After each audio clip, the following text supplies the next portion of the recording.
So we're here in our flat test world, and I wanted to see if there was any way we could upgrade our moss farm design, because right now it kind of sucks. It's completely manual with the water.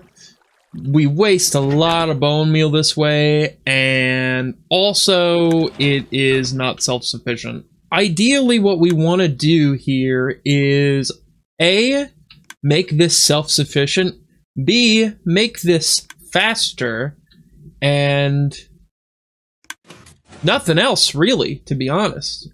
But our boat that we keep our moss farm on is 11 blocks wide inside, which is a problem.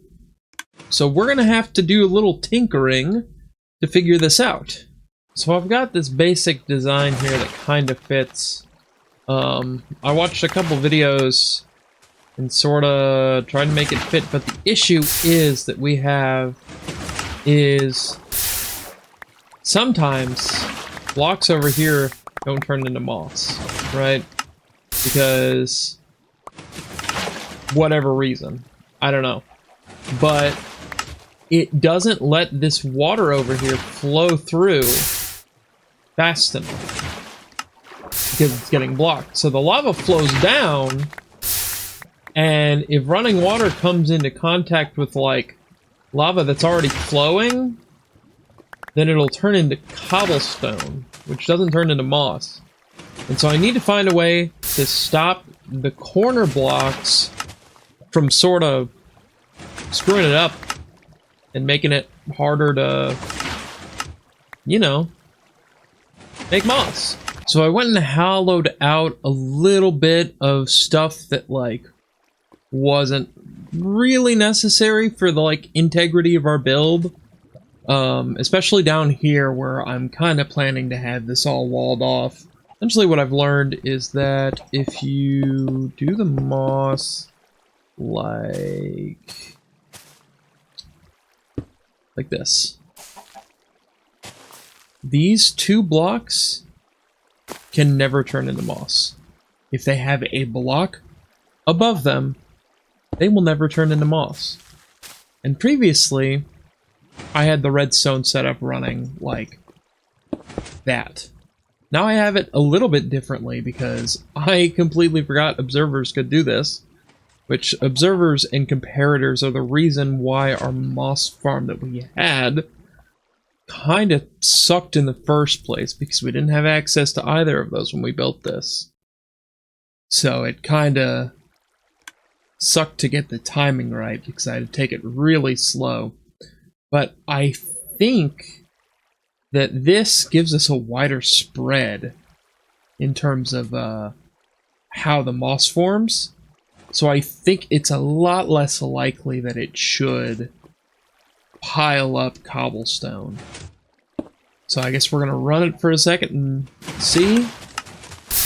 Really crossing my fingers here, but it looks like it's hitting every single row. So I copied over the boat into our creative world here, and I guess fire tick is on in this. So we have a little more work to do here. So this is definitely a temporary solution until I can figure something out. But these two rows were the only ones that were producing cobblestone. So I kind of just decided to cut them out. That seemed like the easier thing to do. Why is this not taking off? I gotta figure this out. So I found a problem and solved it once again. The issue is... What?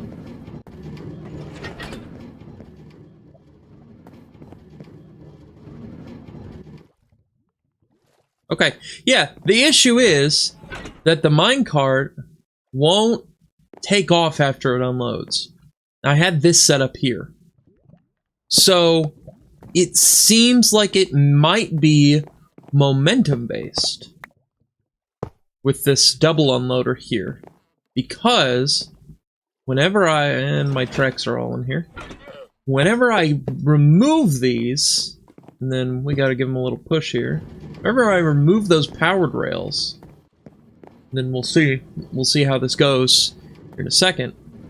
It barely gets up there, but it does stop and start again. And I thought that was really interesting, because all the videos I watched about this double unloader, because it has to be fast, because this little minecart has a lot of stuff to pick up, and we can't use hoppers here because of all this redstone stuff here. So, essentially, if you're trying to replicate this in a world of yours, try slowing the minecart down if this isn't working, because it really seems like it's a momentum issue. I'm not 100% sure on that, but that's what fixed it for me. So now that I'm here actually building it, the little black stone lines we had going through here, even though these aren't getting pushed, these still need to be something that moss can grow on, because if we don't get the moss carpet, the azaleas, all the grass and stuff on these blocks, it's gonna hurt our bone meal efficiency a lot. So I just put some dirt in here. It'll probably turn into moss, but that's moss that won't be collected. So it was running great for a little bit, but now there's 2 pieces of cobblestone, which I do think I know the problem with. And it's...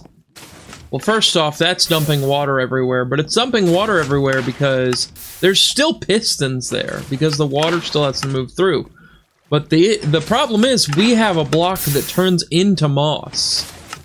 We need a block that moss stuff can grow on top of, but that doesn't turn into moss, which I'm unsure if that exists in the game. A day and a half's worth of work on something that I thought would take 20 minutes. And I didn't even finish it. Close enough. Anyways, it is still working pretty well.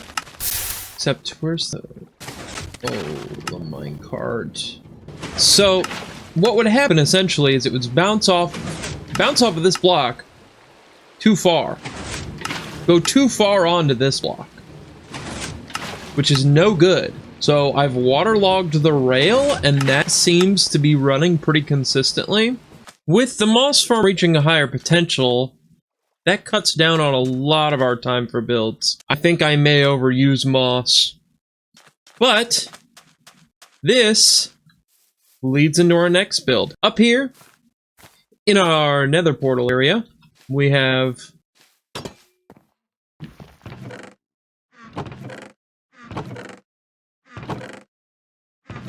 a lot of stuff.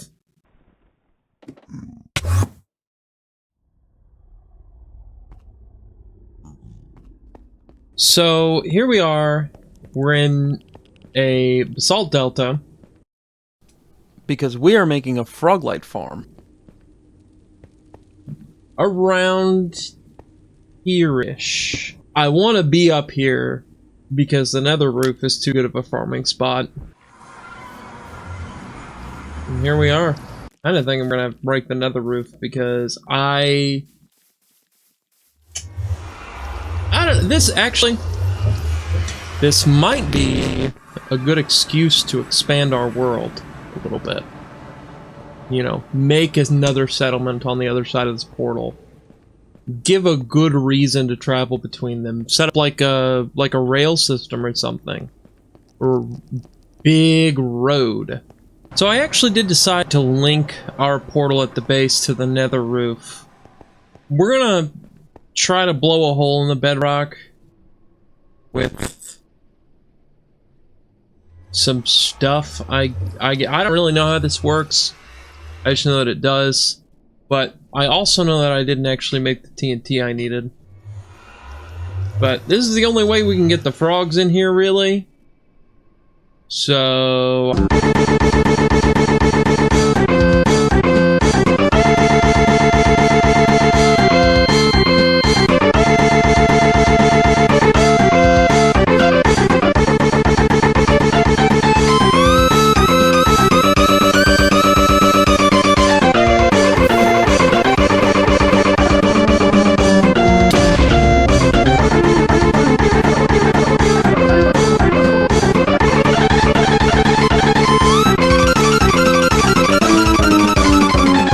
You know, believe it or not, that went very smoothly.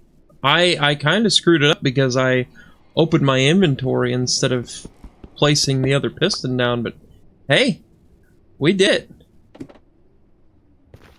Now, this isn't the most ideal thing ever, so maybe we'll try to break some more in the future, or maybe just make this a little better.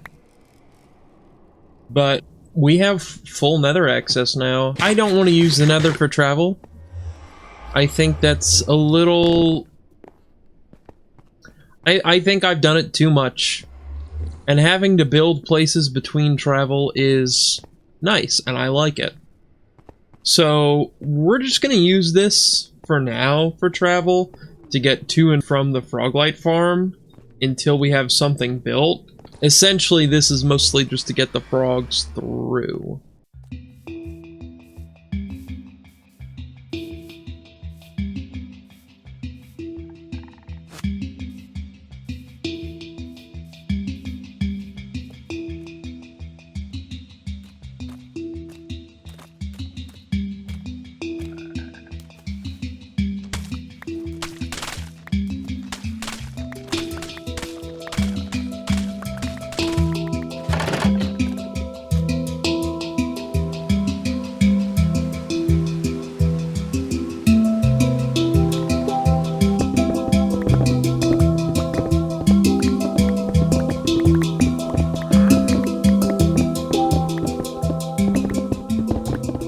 So we got all our stuff here together to build our Froglight farm. Getting these here wasn't as bad as I thought it'd be, to be honest. Getting all of this was a lot more of a nightmare than I thought it'd be, though. But either way, regardless, we can start building it now. So, I think... let's get to it.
Our Froglight farm is complete with little dudes and the Monarch. Love it. I had a lot of fun making this. This might be like one of the biggest things I've ever made in terms of like scale. Definitely kind of copped out with the crown, but I wanted the AFK area not to just be something floating up in the air. So I gave this big frog a crown. may have overestimated the amount of concrete we needed by a little bit, but you know, it's good to have a little extra for later. But this has been running while I've been building the exterior of it, and we are set on frog lights, to be honest with you. I don't foresee us needing any more frog lights, to be honest. Leading to the fact that I don't currently have a way built to get up to the AFK spot. Like, if I go into the free cam, you come in here and you see, oh, the one area where I could possibly leads up into this, which leads up into the farm, which leads up into this. So the only idea I have is to go from the outside, and this needs filled in. This is definitely one of the most resource-intense builds that I've had to do in this world. Luckily, we're at the point where this didn't take super long because we have a lot of the farms in place to get the stuff like moss and the pale moss and such. But again, we already have more frog lights than we are probably ever going to use. So that's something. And I guess, honestly, I'm just going to start using more frog lights.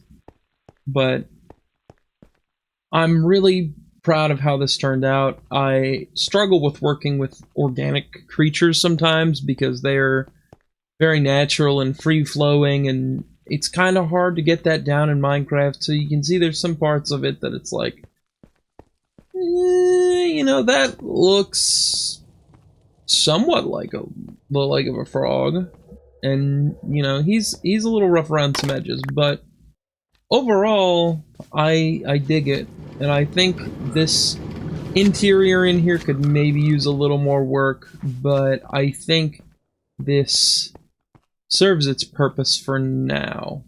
That being said, on the other side of this portal, we have a nice little, I think this is a plains. Nice plains biome here. Well, actually, let's see what this is. It's a meadow. Should have been able to tell from all the flowers. But this could lend itself very nicely to something. We have a stretching horizon of other things, if we need them. I don't know. Just rank it. I don't know if there's anything interesting. Well, there's our pearl oak forest. So something could be done with that, for sure. And I think just a little settlement in this meadow would be very, very nice. Okay, so we're out here in, like, relatively the middle of nowhere because we need a beacon for what we're doing in the future. I cannot gather materials without one anymore. So we're gonna do this.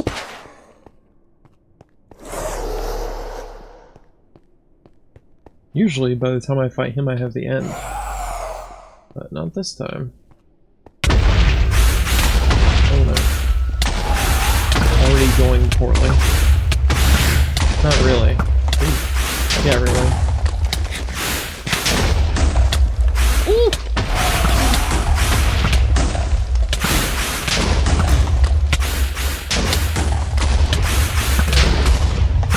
I'm just gonna have to tank it.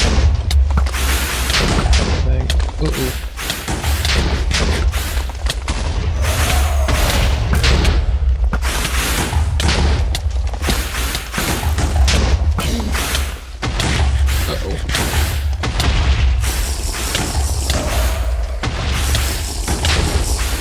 He is relentless.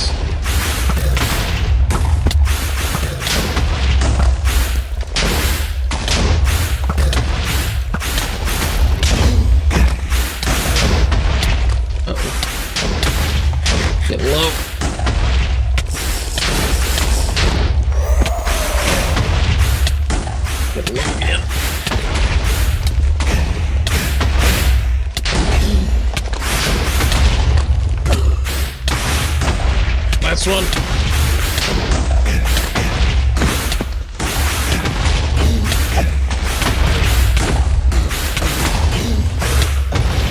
Oh my goodness. Alright, we did it. Oh, that's awesome. Alright, we're here in our little bay area.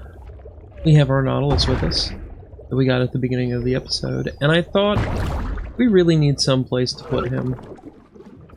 So, what better place to put him than inside some big sea creature? So, I think what we're gonna do is build some sort of whale to keep him in.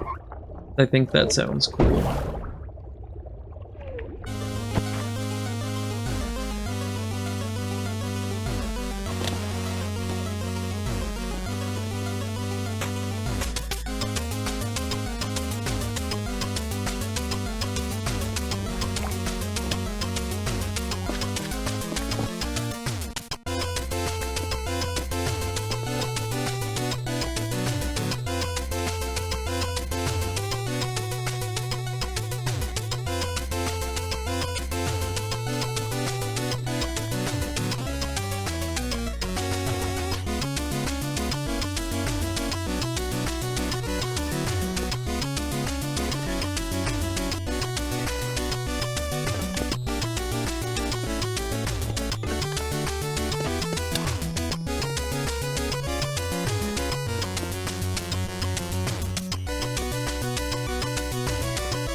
So we're all finished with this here, and I'm really enjoying the way it looks. We've got the axolotls here, we've got the furnace back here, and we've got the centerpiece with our Nautilus in here, and we've got pufferfish.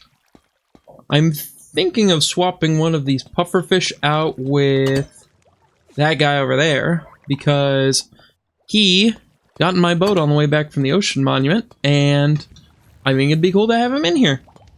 But it's really nice to play around with these guys. I haven't gotten the chance since the update came out, so it's pretty cool. But going to free cam here, the view from the shore is very nice, and I really like it. I like all the lights coming off of it. I like all the light underwater. I really enjoy this. So I'm glad we finally have a place to put more mounts so we can play around more. This is based off of the Iron Whale from Shovel Knight. The idea behind this is all of this, everything except for like the stuff that's already changed colors, all of this is unwaxed. So if lightning strikes it, it'll change colors. And I wanted this guy to make it, or I wanted this guy to look like he was made out of like thrown together parts and just garbage and scrap. So I think I did pretty okay on that front. So in episode 4, we burned down the mangrove swamp that was here. I think it was episode 4 at least. It may have been episode 5, I'm unsure. But we burned it down and then proceeded to do nothing with it for like four more episodes. So I had a segment of this video where I was just building this and sort of talking about the videos and everything and what I wanted to do, and I lost it all due to poor audio quality and like a lot of weird audio artifacting, I guess, is maybe the word for it. Essentially, this is going to be like Venice almost. I wanted to talk about the videos going forward. So, to get under the hood, I still haven't figured out audio completely. I think this is the closest I've ever gotten to it being, like, relatively okay. You can't hear my mouse. You can't hear my, like, keyboard. You can't hear my, like, tongue flapping around in my mouth as I talk, like I knew you could in some other episodes. Maybe I'm just looking too much into it, but I'm trying my best to fix the audio, because it's been an issue, and this episode has been riddled with audio problems. The plan going forward with these is try to fix the audio. Maybe we'll have it consistent by, like, episode 15. I don't know. I think also an issue that I have with these videos is by the time I'm actually making the video, it's been weeks since I've done any of this. I built the Froglight farm, like, probably exactly a month ago, and I'm editing this whole video right now, and I'm redoing this part because of audio issues. I haven't built this for probably like 2 weeks, maybe longer. But I think the issue is my motivation is so in and out that by the time I work on the video, it's been so long since I've made some of the things in it that the video is fragmented into sections, and it's not as good as it could be, I think.